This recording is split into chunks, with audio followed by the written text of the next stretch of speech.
రాష్ట్రంలో ఈరోజు నిజంగా చంద్రబాబు నాయుడు గారి కుట్రల నేపథ్యంలో రెడ్ బుక్ రాజ్యాంగం తాను ఇంప్లిమెంట్ చేస్తూ ఉన్న వైఖరి, పొలిటికల్ గవర్నెన్స్ అన్నది రాష్ట్రంలో చంద్రబాబు నాయుడు గారు టేక్ ఓవర్ చేసుకుని నడిపిస్తూ ఉన్న తీరును, వీటి నేపథ్యంలో రాష్ట్రంలో ఒక భయానక పరిస్థితి ఈరోజు వాతావరణము రాష్ట్రంలో నెలకొని ఉంది. ఈ రాష్ట్రంలో ఈరోజు ప్రజాస్వామ్యం కానీ, చట్టం కానీ, రాజ్యాంగ మునగడ కానీ ఇవన్నీ కూడా ప్రశ్నార్థకంగా మారిన పరిస్థితులు ఈరోజు రాష్ట్రంలో కనిపిస్తూ ఉన్నాయి. రాష్ట్రంలో ఈరోజు ఉన్నది ఒకే ఒక ప్రతిపక్ష పార్టీ. మిగిలినటువన్నీ కూడా చంద్రబాబు నాయుడు గారితో పాటు అధికారం పంచుకొని ఉన్న పార్టీలే.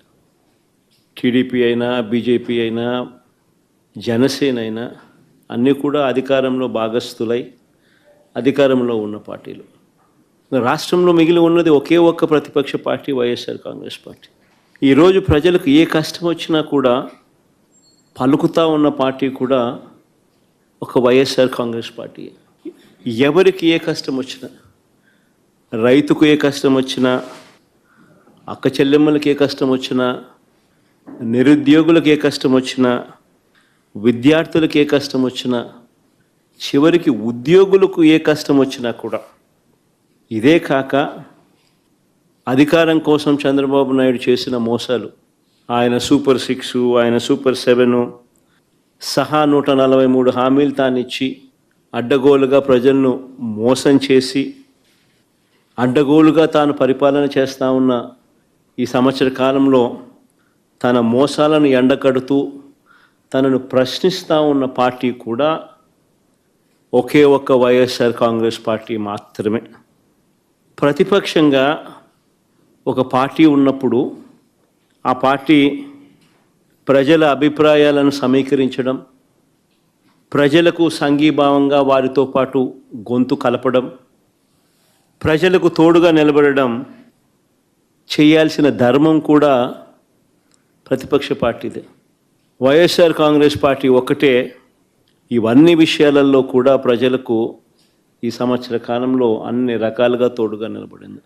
ఈ ఏడాది పాలనలో ప్రజలకు తానిచ్చిన ఏ హామీని కూడా చంద్రబాబు గారు నెరవేర్చకపోగా అన్ని రకాలుగా ప్రజలను ఇబ్బందుల పాలు గురి చేస్తూ ఉన్న నేపథ్యంలో రైతులకు సంబంధించి డిసెంబర్ 13, 2024 రైతు సమస్యలకు సంబంధించిన తాను ఎగరగొట్టిన రైతు భరోసా సొమ్మును డిమాండ్ చేస్తూ, రైతన్నలకు గిట్టుబాటు ధర రాని పరిస్థితిని రైతన్న తరపున లేవనెత్తుతూ, ఉచిత పంటల బీమాను తాను ఎత్తివేసిన పరిస్థితుల్లో తనను ప్రశ్నిస్తూ, సమయానికే ఇచ్చే ఇన్పుట్ సబ్సిడీని నీరుగార్చిన పరిస్థితుల్లో తనను ప్రశ్నిస్తూ, రైతుల సమస్యల మీద డిసెంబర్ 13, 2024 డిసెంబర్ 13 అన్నదాతకు అండగా వైఎస్ఆర్సీపీ రాష్ట్ర వ్యాప్త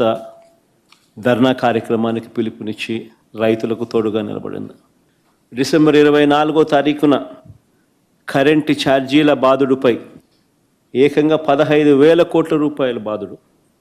ఎన్నికలప్పుడేమో కరెంటు ఛార్జీలు తగ్గిస్తానన్న ఈ పెద్ద మనిషి తగ్గించకపోగా ఎన్నికలు అయిపోయిన తర్వాత ఏకంగా సంవత్సర కాలం తిరక్క మునిపే ఏకంగా 15,000 కోట్ల రూపాయలు కరెంటు ఛార్జీల బాదుడు ఆయన బాదుతూ పోతే, ఆ కరెంటు ఛార్జీల మీద నిరసన తెలుపుతూ డిసెంబర్ 24 పోరుబాట నిర్వహించింది కూడా వైఎస్ఆర్ కాంగ్రెస్ పార్టీ.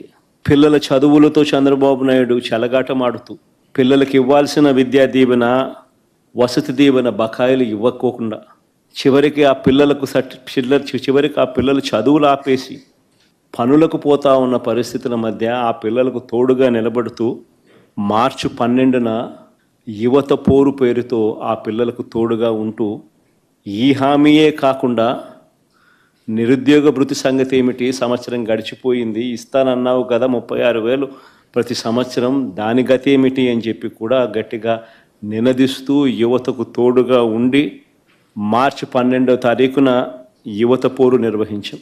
జూన్ 4వ తారీఖున రాష్ట్ర వ్యాప్తంగా చంద్రబాబుకు చేసిన మోసాలను నిలదీస్తూ వెన్నుపోటు దినం కార్యక్రమం ద్వారా ప్రతి అసెంబ్లీ నియోజకవర్గంలో కూడా వేలాది మంది బాధిత ప్రజలతో కలిసి చంద్రబాబు నాయుడు గారు ఎగ్గొట్టిన సూపర్ 6, సూపర్ 7 హామీలనన్నీ కూడా ఎత్తి చూపిస్తూ ఈ ఎగ్గొట్టిన ఈ బాకీల సంగతి ఏమిటి, మీరిచ్చిన బాండ్ల సంగతి ఏమిటి అని చెప్పి గట్టిగా నిలదీస్తూ జూన్ 4వ తారీఖున వెన్నుపోటు దినం రాష్ట్ర వ్యాప్తంగా కూడా చేశాం. ఇప్పుడు కూడా ఒక బృహత్తర ప్రణాళిక తీసుకుని రాష్ట్ర వ్యాప్తంగా కూడా రీకాలింగ్ చంద్రబాబుస్ మేనిఫెస్టో అన్న పేరుతో బాబు ష్యూరిటీ మోసం గ్యారంటీ అన్న నినాదంతో చంద్రబాబు నాయుడు గారు చేసిన మోసాలన్నీ కూడా ఎత్తి చూపిస్తూ ప్రజలను చైతన్యవంతులను చేస్తూ చంద్రబాబు నాయుడు గారు ఇచ్చిన బాండ్లను ప్రజలకు మళ్ళీ ఒకసారి వాళ్లకు తెలియజేస్తూ ఆ బాండ్లను తెలుగుదేశం పార్టీ నాయకులకు చూపిస్తూ ఈ సంవత్సర కాలంలో బకాయిలను సంవత్సర కాలంలో వీళ్ళకి ఇవ్వాల్సిన డబ్బులు ఎంత అని వాళ్ళే లెక్కేసుకుని చంద్రబాబు నాయుడు అడిగేట్టుగా, గత సంవత్సరాన్ని అడిగేట్టుగా ఈ సంవత్సరం ఎప్పుడు ఇస్తామని చెప్పి నిలదీసేట్టుగా చంద్రబాబు నాయుడు గారి మోసాలను ఎత్తి చూపుతూ ఈ నెల జూన్ 25వ తారీఖున రాష్ట్ర స్థాయిలో నేను స్టార్ట్ చేస్తే నియోజకవర్గ స్థాయిలోనూ అద్భుతంగా ఈ కార్యక్రమం జరిగింది. ఇప్పటికే జిల్లా స్థాయి అయిపోయి ఇప్పుడు మండల స్థాయిలో కూడా జోరుగా ఈ కార్యక్రమం జరుగుతూ ఉంది. జూలై 21వ తారీఖు నుంచి గ్రామ స్థాయిలోకి కూడా ఈ కార్యక్రమాన్ని ప్రతి గ్రామంలో కూడా జరిగేట్టుగా, చైతన్యవంతులు చేసేట్టుగా QR కోడ్ వాళ్ళు డౌన్లోడ్ చేసుకుంటే చంద్రబాబు నాయుడు గారు గతంలో అన్న మాటలు, చంద్రబాబు నాయుడు గారు గతంలో ఇచ్చిన బాండ్లు, చంద్రబాబు నాయుడు గారి మేనిఫెస్టో, ఇప్పుడు చంద్రబాబు నాయుడు గారు చేస్తూ ఉన్న మోసం, చంద్రబాబు నాయుడు గారు ఎంత బాకీ ఉన్నాడు, చంద్రబాబు నాయుడు గారు మనకి ఎంత ఇవ్వాల్సింది అన్న అన్ని వివరాలతో ప్రజలే ఆ QR కోడ్ను డౌన్లోడ్ చేసుకుని వాళ్ళ ఫోన్లలో ప్రజలే తెలుసుకుని చంద్రబాబు నాయుడు గారిని గ్రామ స్థాయిలో నిలదీసేట్టుగా ప్రజలను చైతన్యవంతులు చేసే కార్యక్రమం చేస్తూ ఉన్నాం. ఇలా మేము చేసే ప్రతి పని కూడా ఒక కాస్ అనేది, ప్రతి పనిలోనూ ఒక కాస్ కనిపిస్తుంది. విశాల ప్రజా ప్రయోజనాలు కనిపిస్తాయి. ప్రజలకు సంబంధించిన ప్రతి అవసరము, ప్రజల తరపున వారికి సంబంధించిన ప్రతి అంశము లేవనెత్తే ఒక విశాల దృక్పథం, విశాల ప్రజా ప్రయోజనం కనిపిస్తుంది. ఈరోజు అందుకనే ప్రజలకు ఏ సమస్య వచ్చినా కూడా ఈరోజు చంద్రబాబు నాయుడు ఎలాగూ చెయ్యడు అని చంద్రబాబు నాయుడిని ఎవరు కలవడంలా, ఆయన ఎలాగో కలిసినా వేస్టే, ఆయన ఎలాగో చేయడని ప్రజలకు కూడా బాగా అర్థమైపోయింది. చంద్రబాబు నాయుడు ప్రభుత్వం ఇక పోతా ఉంది, గట్టిగా కళ్ళు మూసుకుంటే మరో 3 సంవత్సరాలలో చంద్రబాబు నాయుడు ఎగిరిపోతాడు, మళ్ళా వచ్చేది వైఎస్ఆర్ కాంగ్రెస్ పార్టీ అని చెప్పి వైఎస్ఆర్ కాంగ్రెస్ పార్టీ తలుపు తడుతూ ఉన్నారు. వాళ్ళకు జరిగిన సమస్యల గురించి చెప్తా ఉన్నారు. ఇది చంద్రబాబు నాయుడు తట్టుకోలేకపోతా ఉన్నాడు కాబట్టి ప్రతిపక్ష పార్టీని అణచివేయాలని చూస్తూ ఉన్నాడు. తద్వారా ప్రజల గొంతును నొక్కేయాలి అని చెప్పి తాపత్రయపడతా ఉన్నాడు.